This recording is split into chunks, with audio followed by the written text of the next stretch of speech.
এখন আমরা বানাবো পনির ডেভিল। পনির ডেভিল বানানোর জন্য নিয়েছি লঙ্কা কুচি, টমেটো কুচি, ধনেপাতা, পনির আর আদা আর কয়েকটা আলু গ্রেট করে নিয়েছি। তারপর এখানে কিছু গোটা মশলা আমরা ভেজে নেব।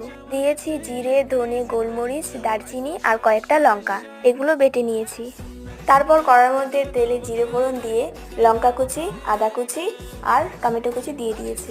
এগুলো ভাজা হলে তারপর গ্রেট করা আলুগুলো দিয়ে দিলাম। তোমরা হয়তো আগেই এই রেসিপিটা দেখে নিয়েছো, কারণ আমি একটা শর্ট ভিডিও আপলোড করেছিলাম। তারপর এখানে পরিমাণ মতো লবণ, হলুদ গুঁড়ো আর ভাজা মশলা দিয়ে কিছুক্ষণ নেড়েচেড়ে নিয়ে নামিয়ে নিয়েছি। তারপর কেটে রাখা পনিরগুলোর মধ্যে সেই মশলাগুলো ছিটিয়ে নিলাম। এখানে 2 চামচ কর্নফ্লাওয়ার আমরা গুলিয়ে নিয়েছি। আর জানো তো, আলুগুলো কষানোর সময় আমরা ধনেপাতা দিতেই ভুলে গিয়েছিলাম। তারপর পনিরটাকে আলুর মাঝখানে দিয়ে গোল করে নিয়েছিলাম। আমাদের সবগুলো এরকম করে বানানো হয়ে গেছে।